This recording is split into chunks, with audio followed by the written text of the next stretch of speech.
webale nnyo okumpa akakisa kano okwogera eri bannayuganda nga bw'okimanyi naakakomawo okuva mu Washington DC mu America. Lubadde lukuŋŋaana lunene nnyo olwa bannayuganda bonna ababeera mu America ne mu Canada. Kaakati bonna bakuŋŋaanidde e Washington. Kintu kino bakikola buli mwaka. Ekisooka to get together, kumanyagana. Ekyokubiri okumanya biki ebifeeka.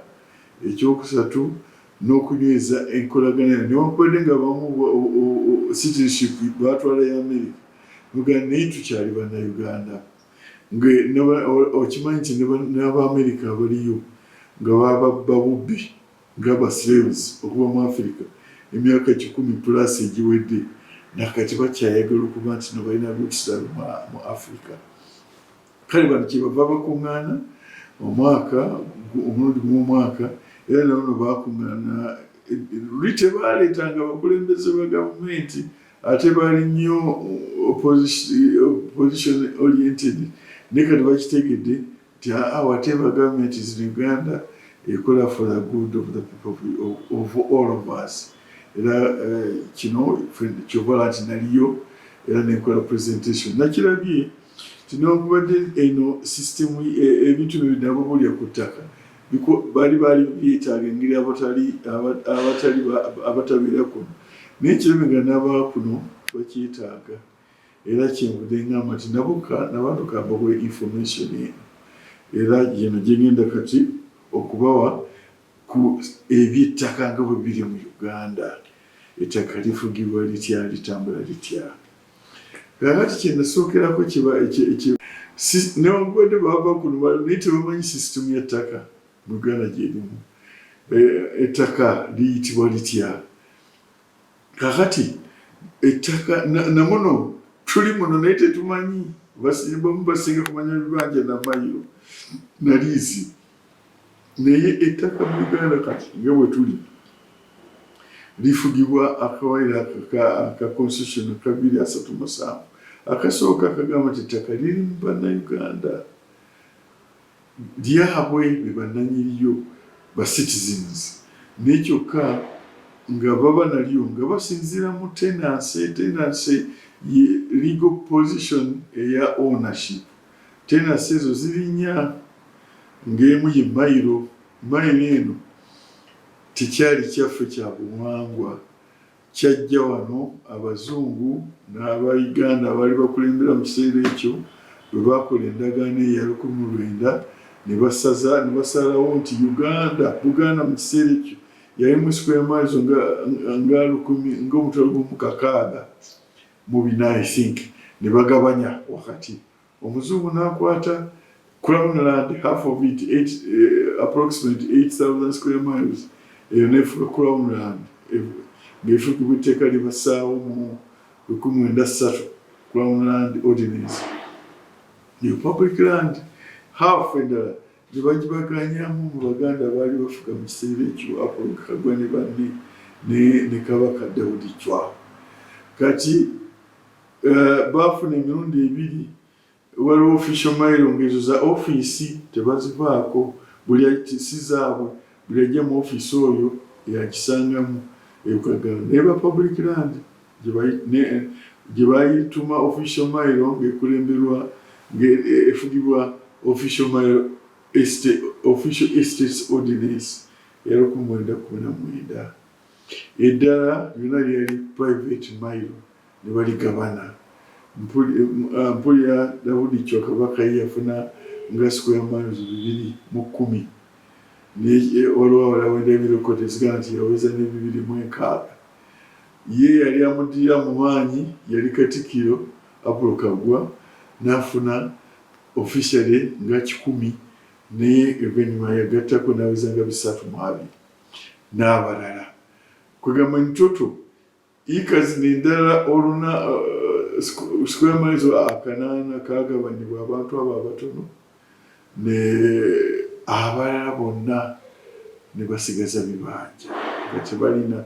Kakati embeera eyo egenze nga tugezaako okugirongoosa, gavumenti zigenze ziddawo nga girongoosa okutuusa leero eyo mayiro mu mayiro mulimu ekizibu nti kwali kuwamba ttaka ly'Abaganda ne baweebwa ekintu ekyali ekyabwe ne bagibwako bwannannyini. Bwe bwakayana mu 1928 ne bakolebwawo etteeka erya Busuulandi Bujju. Etteeka eryo lyawa ab'ebibanja obwannannyini ku bibanja byabwe nga liri recognized by law. Niyo olaba obuzibu lyaleeta kati okuba n'obwannannyini bubiri ku ttaka lyerimu. Ow'ekyapa oli owa private mayiro oba official mayiro, ow'ekyapa title alinako obwannannyini ku kyapa, naye si yaliko ku ttaka. Kuliko ow'ekibanja naye kati etteeka erya 1928 naryo ne recognize kati nekwali kwegamba n'oba ne dual ownership ku ttaka, title bantu babiri, ow'ekyapa ataliiko alina kyapa n'ow'ekibanja aliko. Naye ow'ekibanja kyamuwa amaanyi kubanga oli yali talina akantu konna, naye kati yafuuka ng'alina amaanyi, amateeka gamu recognizinga tagobwako okujjako nga waliwo court order kate nga tasasudde busuulu ku kumala myaka 3 nga ne bwasasula emyaka 3 ne bwe giggwawo nga tasasudde tomugobaako okujjako ng'ogenze n'ofuna court order. Ate oluvannyuma kooti nesala nawo nti court order eyo si yakumugoba, niye kumugamba nti sasula ebbanja eryo. So ekyo kyekigenze kibaawo okutuuka 75 Amini bwe yajjawo mayiro n'ajjawo n'okukuumya ogwo. Kati constitution eno eyajja ya 95 gitwogeramu kati n'ekomyawo mayiro, n'ekomyawo n'obukuumi bw'ow'ekibanja ku mayiro. Kyokka negenda mu maaso negamba nti nno ow'ekibanja alina obukuumi obwo, n'ekyokka mu katundu 237 sub article 9 ajja kuweebwa ekyapa. Etteeka Parliament ejja kukola etteeka number 1 eriraga enkolagana y'ow'ekibanja ne bannannyini ttaka, number 2 eriraga engeri ow'ekibanja gy'anaafuna ekyapa.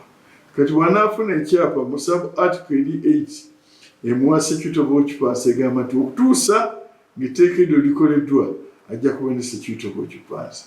Ekitegeeza nti nno erya security of occupancy 237 sub article 8 temporary measure tokwatibwako, naye bw'onoofuna ekyapa kati ojja kuba ng'olina tenancy, ekitegeeza nti until that law is made, okutuusa bwe linaakolebwa kiri nga kiggwawo. Etteeka eryo liruddwa okukolebwa. Kati bano ab'amataka ne ba abuse that delay ne batandika okugoba abantu ku bibanja. Kyekyo kye tulwanyisa kati President n'assaawo directives 3 ng'akozesa obuyinza bwe obuli mu article 99 eya constitution nti ye obuyinza bwonna buli mu ye, ate ye yalina obuyinza okusisa mu nkola constitution. Kati n'assaawo directive nti ow'ekibanja takwatibwako, ow'ekibanja tagobwa, oyo aba amugobye akwatibwe avunaanibwe ng'amateeka bwe gali. Ow'ekibanja tomukaka kwegula kubanga mutayinza kwegula kiki. Ow'ekibanja tomugamba nti no olina kirene sigazaako yiika 2 nkuweeko ekyapa eziri 8 ozimpe. Ebyo byonna kuba kumenya mateeka kubanga ono kiki. Bw'aba tayagala kutunda asigaza ekibanja ki. Ezo directive za president. Nenda nagamba nti wabawo court order ey'okugoba ekibanja tesibwa mu nkola okuggyako nga court order eyo eyisibwa RDC ne District Security Committee ne participation ya Ministry of Lands. Kakati eyo situation gye tulimu okutuusa etteeka bwe linajja erijjawo eriwo ow'ekibanja ekyapa. Meanwhile is protected. So amateeka nabanyonyola nembanyonyola nti newaliwo n'endala engeri y'okubeera n'ettaka gye bagita